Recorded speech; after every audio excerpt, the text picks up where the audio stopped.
Welcome to our world. My name is Brent. I have been privileged enough to live and work in the African bush for my whole life. And 4.5 years ago, I met the incredibly talented Wiem Dornbrack while we were working together filming African wildlife. In January 2019, we formed PaintedDog.tv and struck out on our own to take you on a whole new adventure.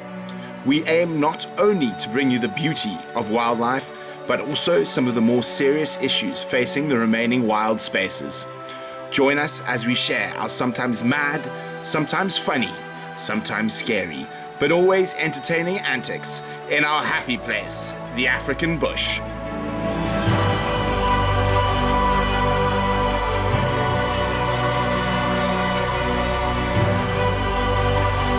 This week we are back in the Lowveld of South Africa, in the shadow of the magical Drakensberg Mountains, separating the Highveld from the game-rich and still wild Lowveld. This area is home to some of the largest concentrations of African wildlife left. Lions, leopards, rhinos, and a plethora of other species roam freely. Join us as we explore Leadwood Big Game Estate and the Rietsbraid Game Reserve in search of one of the apex predators that calls Leadwood home.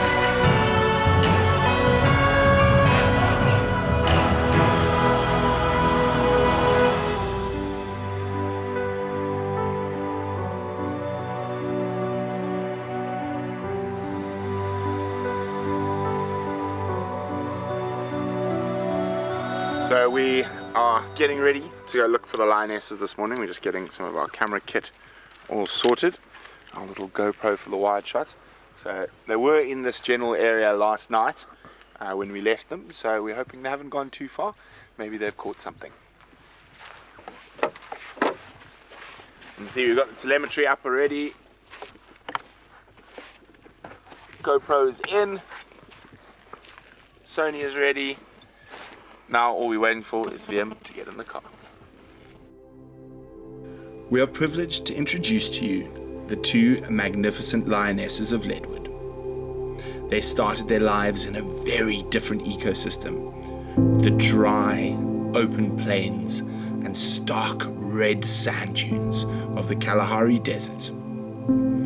As part of the management of lions in a fenced reserve, they are moved between different areas to maintain the genetic health of the meta population. So these ladies traveled 1,100 kilometers from Tswalu in the Kalahari to begin their new life on Leadwood.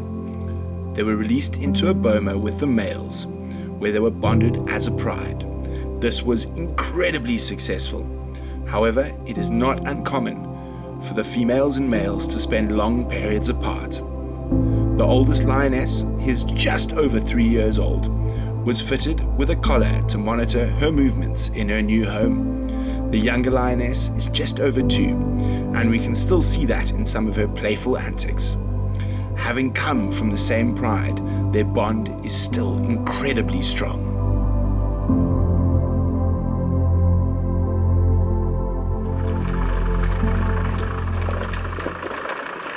The lion's causing a bit of confusion this morning.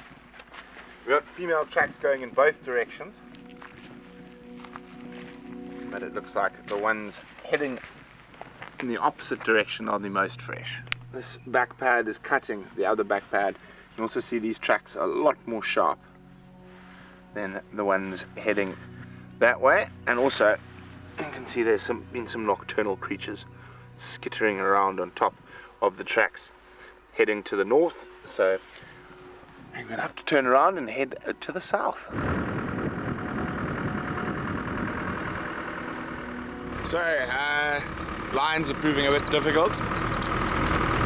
We're not picking up any ping off the telemetry. We've got fresh tracks all over the place. We're wondering whether the boys might not have harassed the girls a bit last night. So what we're going to do is we're going to head towards the fence line.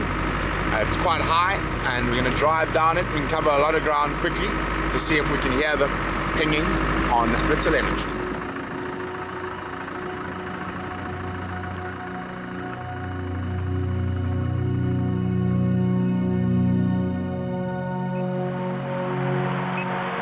It It wasn't long before we picked up the distinctive ping of her collar. We're about halfway between there. That's where the girls are. So they gave us a bit of a run around this morning, but we found them quite a long way away from where they last pinged at about 6 this morning. I'd say probably as the crow flies about 3 or 4 kilometers.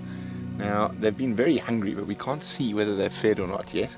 Let's just wait to see if they stand up. They're in a very in a very prey-rich area at the moment, so there's a good chance. Oh, big yawn. Died kitty. Now, the collared lioness has already had cubs, and we're not sure where her den is, but there's still very visible suckle marks on her. So we've been following them, really hoping that she's going to lead us to where those cubs are. They're probably about a month old now, so very exciting times. You can see the very distinct suckle marks on her belly as she ghosts her way through the Combreton woodland. We stuck with them throughout the day.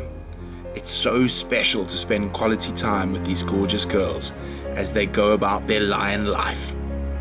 We were hoping she would lead us back to her den. Alas, it was not to be, and we headed out early the next morning to try again. So we are almost certain we found the Lioness's new den site. It's just in a really difficult area to get into, and I don't think going down the riverbed here we're going to get close enough. Bumpy, but not undoable. Yeah. We might have to move one or two of those big rocks to go down. Have a look.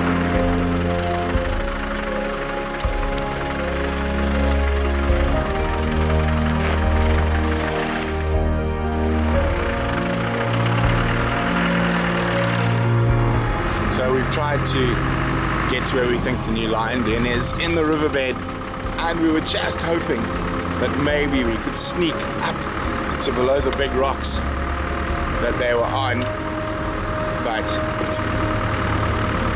we're hit with an impenetrable... Oh, we've got them!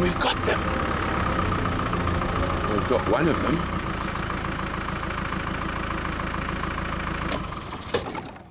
Come down from the high rock and is in the riverbed now.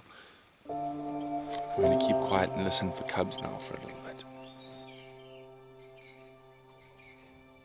It's not easy being a lion mom in the wild, with the average mortality rate for lion cubs being around 70%. There are many perils that face even the most experienced of lion mothers, and as far as we are aware, this is this female's first litter. Some of the potential predators of lion cubs in this area are hyenas, leopards, pythons, and baboons. But natural disasters like flash flooding is another risk. However, the biggest threat is always from other lions, even their fathers, and that's why it's important that she keeps them hidden while they are still so tiny and vulnerable.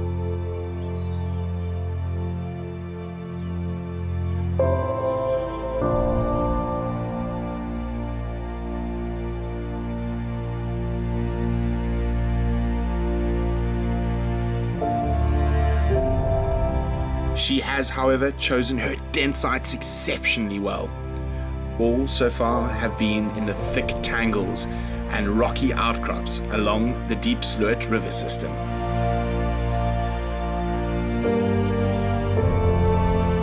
Just chilling up here.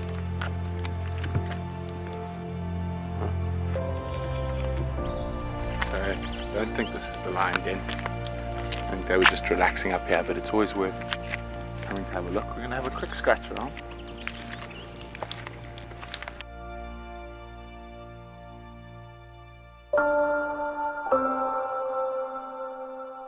Unfortunately, we weren't able to find the cubs this week, but we are supremely confident that they are alive and well, and this first-time mother is doing an exceptional job.